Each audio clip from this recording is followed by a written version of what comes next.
Hi అండి, ఈరోజు వీడియోలో రాయలసీమ స్పెషల్ ఉగ్గాని బజ్జీ చేద్దామా. దీనికోసం ఫస్ట్ అయితే మనం ఉగ్గాని ప్రిపేర్ చేసుకుందాం.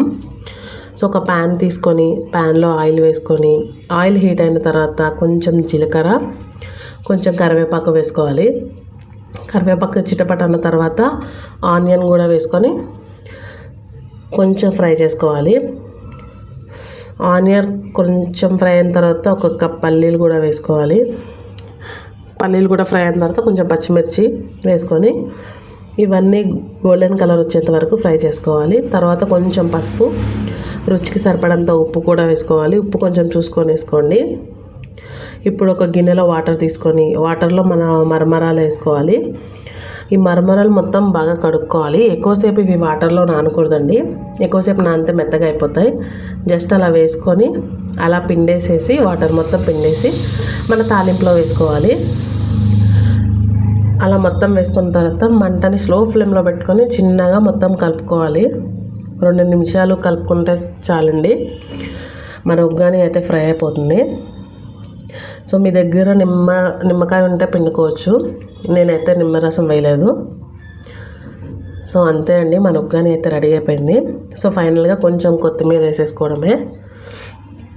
ఉగ్గాని రెడీ అయిపోయింది. దీన్ని ఇప్పుడు నేను ప్లేట్లో తీసుకొని సర్వ్ చేసుకుంటున్నాను.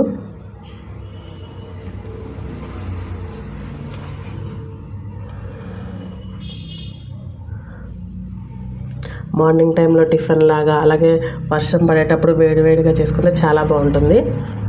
సో ఉగ్గాని అయిపోయింది కదా, ఇప్పుడు మిర్చి బజ్జీ చేసుకుందాం. ఈ బజ్జీ మిర్చి తీసుకొని ఎడ్జెలు కట్ చేసి మధ్యలో ఇట్లా నేను వీడియోలో చూపించినట్లు మధ్యలో ఘాట్లు పెట్టుకోవాలి. ఇప్పుడు ఒక బౌల్లో 1 కప్ శనగపిండి, కొంచెం సాల్ట్, అలాగే కొంచెం కారం, కొంచెం సోడా, ఉప్పు కూడా వేసుకోవాలి, వంట సోడా వేసుకొని సరిపడంత వాటర్ పోసుకొని మన బజ్జీ మిక్చర్ ఉంటుంది కదా, థిక్ పేస్ట్ లాగా ఇలా నేను వీడియోలో చూపించినట్టు మిక్స్ చేసుకోవాలి. ఇప్పుడు మిక్స్ చేసుకున్న తర్వాత ఈ మన మిర్చి ఉన్నాయి కదా, మిర్చి తీసుకొని సైడ్కి పెట్టుకున్నాను. ఇప్పుడు ప్యాన్లో ఆయిల్ వేసుకొని ఆయిల్ బాగా హీట్ అయిన తర్వాత ఇలా మిర్చిని ఇలా సైడ్కి ఇట్లా పెట్టుకొని ఒక సైడ్కి అలా గీరేసి ఆయిల్లో వేసుకోవాలి. ఇలా నేనైతే ఒక 7-8 మిర్చి తీసుకున్నాను. నేను కలిపిన పిండికి 7 నుంచి 8 మిర్చీలు వస్తాయి. సో ఇలా వీడియోలో చూపించినట్లు ఎర్రగా అయ్యేంత వరకు ఫ్రై చేసుకొని ప్లేట్లోకి తీసేసుకోవాలి. అంతే అండి, చాలా సింపుల్. మన మిర్చి బజ్జీ రెడీ అయిపోయింది. సో ఇప్పుడు ఇలా ప్లేట్లో ఉగ్గాని పెట్టుకొని సైడ్కి మిర్చి బజ్జీ కూడా పెట్టుకొని రెండింటిని కలిపి తింటే సూపర్ అంటే సూపర్ ఉంటుంది. Thank you.